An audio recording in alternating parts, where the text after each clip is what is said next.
ప్రస్తుతం తెలుగు రాష్ట్రాల్లో కేసీఆర్ కుటుంబ రాజకీయాలు హాట్ టాపిక్ గా మారాయి. కేసీఆర్ కుటుంబంలో చీలికలు వచ్చాయని తీవ్రంగా ప్రచారం జరుగుతోంది. అన్నకు చెల్లికి పడటం లేదని కథనాలు వస్తున్నాయి. కవిత తండ్రికి లేఖ రాయడంతో విభేదాలు తారాస్థాయికి చేరాయని చెబుతున్నారు. రకరకాల ఊహాగానాలు చక్కర్లు కొడుతున్నాయి. వీటిలో నిజాలేమిటో కానివేమిటో తెలియడం లేదు. కొందరేమో కేసీఆర్ కుటుంబంలో విభేదాలు వచ్చే అవకాశమే లేదని, కవిత గాని కేటీఆర్ గాని హరీష్ రావు గాని కేసీఆర్ మాట జవదాటరని చెబుతున్నారు. కేసీఆర్ కుటుంబంలో విభేదాలు అనేవి డ్రామా అంటున్నారు. రాబోయే ఎన్నికల్లో అధికారం సాధించుకోవటానికి ఇదో ప్లాన్ అంటున్నారు. రాజకీయాల్లో ఏమైనా జరగొచ్చు కాబట్టి దీన్ని కూడా కొట్టి పారేయలేమని అంటున్నారు. ఎన్నికల్లో ఓట్ల చీలిక అనేది ఎప్పుడు మరొక పార్టీకి లాభం కలిగిస్తుంది. ఈ సూత్రం మీదనే కేసీఆర్ కుటుంబం రాజకీయాలు చేస్తోందని అంటున్నారు. ఉమ్మడి ఏపీలో చిరంజీవి చేత ప్రజారాజ్యం పార్టీ వైఎస్ రాజశేఖర్ రెడ్డి పెట్టించారని అంటారు. నిజానికి అప్పట్లో టీడీపీ కాంగ్రెస్ ముఖాముఖి తలపడాల్సింది. మధ్యలో ప్రజారాజ్యం పార్టీ రావటంతో ఓట్లు చీలిపోయి కాంగ్రెస్ అధికారంలోకి వచ్చింది. తెలంగాణలో వచ్చే ఎన్నికల్లో కాంగ్రెస్ బీజేపీ బీఆర్ఎస్ ప్రధానంగా పోటీ పడతాయి.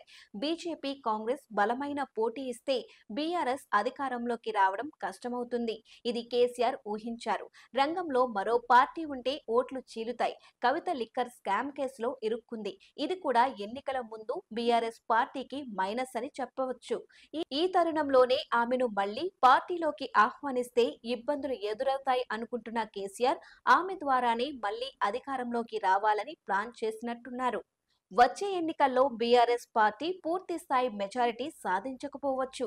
కొన్ని సీట్లు కాంగ్రెస్ కు వస్తే మరికొన్ని బీజేపీకి దక్కుతాయి. మరికొన్ని బీఆర్ఎస్ కు వస్తాయి. ముఖ్యంగా కాంగ్రెస్ బీఆర్ఎస్ కు ఎక్కువ సీట్లు వచ్చే అవకాశం ఉండొచ్చు. వచ్చే ఎన్నికల్లో అధికారం సాధించాలని బీఆర్ఎస్ పట్టుదలగా ఉంది. దానికోసమే తెలంగాణలో మరో ప్రత్యామ్నాయ పార్టీ రావాలి. ఇంతలోనే ఎవరైనా తెలంగాణలో పార్టీ పెడతారని భావించిన కేసీఆర్ తన సొంత కుమార్తెతోనే పార్టీ పెట్టించాలని ప్లాన్ చేశారని కొందరు రాజకీయ పండితులు అనుకుంటున్నారు. ఎవరికి అనుమానం రాకుండా ఉండాలి అంటే కవితను దూరం పెట్టినట్టే ఉంచాలి. అలా కేసీఆర్ కు కవితకు తీవ్రమైన గొడవ జరిగినట్టు క్రియేట్ చేసి కొత్త పార్టీ పెట్టించే అవకాశం ఉన్నట్టు తెలుస్తోంది. ఆమె పార్టీ పెట్టి తెలంగాణ ఉద్యమంలో కీలకంగా ఉన్నటువంటి కొంతమంది వ్యక్తులను చేర్పించుకొని మళ్లీ ఎలక్షన్లో వారినే బరిలోకి దింపే అవకాశం కనిపిస్తోంది.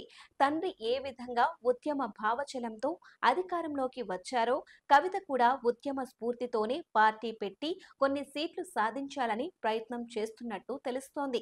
ఆమెకు కూడా ప్రజాదరణ ఉంది కదా. వచ్చే ఎన్నికల్లో కాంగ్రెస్ ఓవైపు, బీఆర్ఎస్ మరోవైపు, బీజేపీ మరోవైపు ఉంటాయి. ఒకవేళ కవిత పార్టీ పెడితే సహజంగానే ఓట్లు చీలిపోతాయి. దీంతో కవిత పార్టీని విలీనం చేసుకుని కేసీఆర్ అధికారంలోకి వచ్చే అవకాశం ఉందని ఊహిస్తున్నారు. అందుకే కవిత పార్టీ పెడుతుందనే ఊహాగానాలు మీడియాలో సాగుతున్నాయి. ఇది నిజమా కాదా అనేది ఇప్పుడిప్పుడే చెప్పలేం. రాజకీయంలో ఇలాంటి ఎత్తుగడలు వేసే అవకాశం ఉంది కదా.